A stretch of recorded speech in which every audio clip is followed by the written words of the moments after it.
Good morning and Happy New Year from Green Island Gardens. Normally January and February I'm sharing with everybody the wonderful scented plants in the garden, and I've done several videos on those already.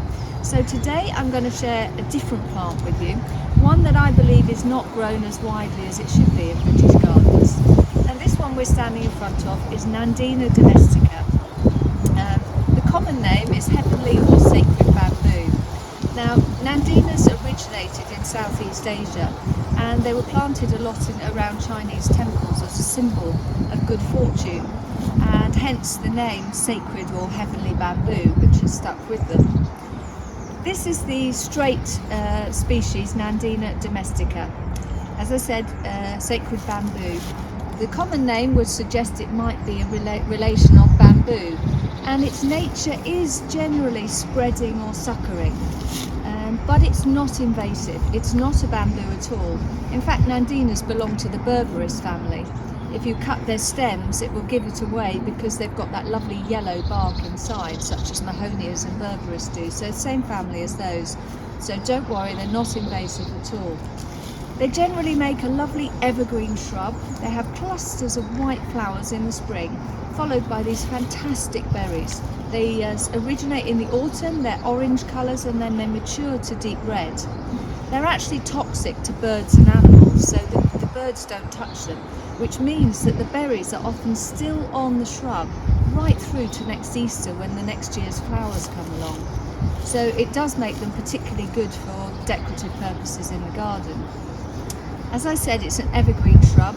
This lovely divided foliage, really beautiful, and it colours in the autumn, which is another bonus. Look at the colour on that. And then it will go slightly greener through the summer and then colour back again to these lovely orange and red colours for the autumn. Now there are lots of different types now, and they've bred lots of different cultivars. There is one like this, Nandina domestica, called Plum Passion, where the leaves are a much more maroon colour, and the green foliage goes to a much glaucousy blue colour, and then it colours to maroon and deep purples in the autumn. But most of the cultivars they've bred are now much smaller dwarf varieties. So what we'll do is have a look at some of those. There are some pictures I have showing different uses of this Nandina, where it can be grown as a thicket. It'll grow in sun or shade. It prefers an acidic soil, but it will grow in any soil.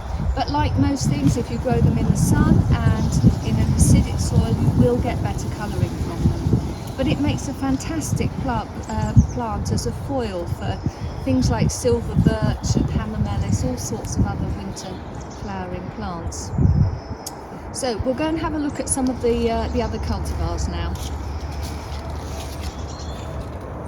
Now, this is a lovely dwarf variety of Nandina. This is called Nandina domestica Firepower. And you can see why it's called Firepower, because of the amazing red coloured leaves on it. Again, evergreen shrub.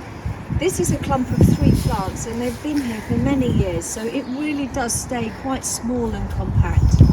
All Nandinas require virtually no maintenance. You don't need to prune them, you don't need to do anything to them. They're not susceptible to pests and diseases, so they really are a very easy plant.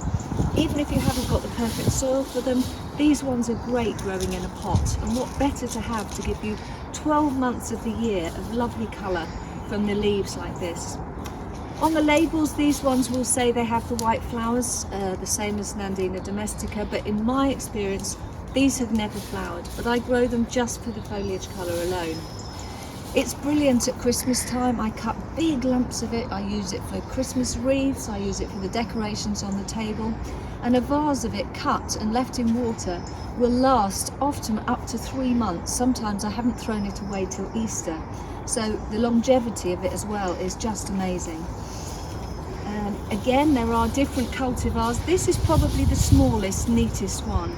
Just across the other side, we have a lovely one here that's called Nandina domestica Gulf Stream. And you can see the foliage on this one is more like a dwarf version of the straight Nandina domestica.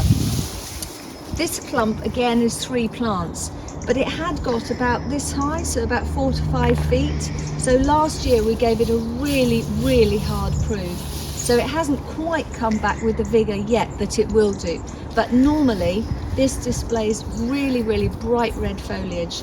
The new foliage is red and then it does colour a little bit to green. Colours again in the autumn and then persists right through the winter.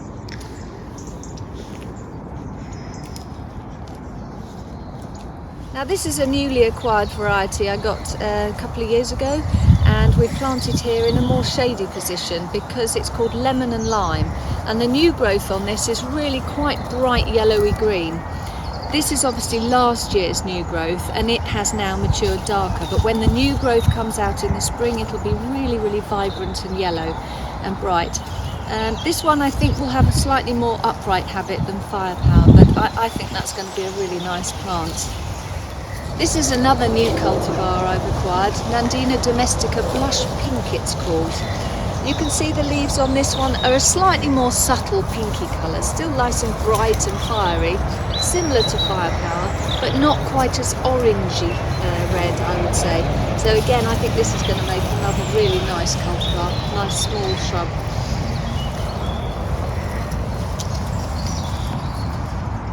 This is a lovely cultivar called Nandina domestica Plum Passion. Similar in stature to straight Nandina domestica, the new growth is a lovely burgundy colour in the spring, which matures to a glaucous blue colour. Flowers are similar to the straight Nandina domestica in the spring, but mine don't produce many berries, but in the autumn the leaves go again a lovely deep red magenta colour. So a lovely cultivar if you've got a planting scheme with a more sort of glaucous blue silver colour scheme. This is another really good cultivar, Nandina domestica Obsessed Seeker, or some nurseries call it Obsession or just Obsessed. It has several variations. But the leaves on this one are slightly more copper colour than Gulf Stream. Again, makes a nice compact rounded shrub, but it has the more divided foliage, more like the parent Nandina domestica. But again, excellent for cutting foliage. This one does flower, but as I say, I don't grow them for the flowers. Nandinas went out of fashion massively with garden designers over the last 10 years, and I've never really understood why. The only reason I can possibly think is that Nandina domestica Firepower goes through what I would call a sort of off period in about August, when the new foliage appears and it looks a funny sort of limey green, and the plant perhaps doesn't look its absolute best. But that's just 1 month of the year, and that's a month when nearly everything else is flourishing, so I can forgive it that for the other 11 months of the year when it looks absolutely fantastic. So I've just brought you into the tunnel here where we're growing on lots of Nandinas that we offer for sale in our nursery. So lots of different varieties. This is the little one, Seeker, Obsessed Seeker. Beautiful rounded shrub, lovely colour on that. Makes a perfect plant for a pot. Often really good a plant symbolises good fortune, so people often put them by the front door, which I think is rather a nice gesture. This one's straight Nandina domestica, in fact, and then lots and lots of Firepowers we've got here as well. But you can just see the impact of the colour of a couple of these shrubs make. We do often mail order, or they're for sale in our nursery, so please do visit our website for more information. And thank you very much for watching again, and if you've enjoyed our video, please do subscribe to our YouTube channel. Thank you very much.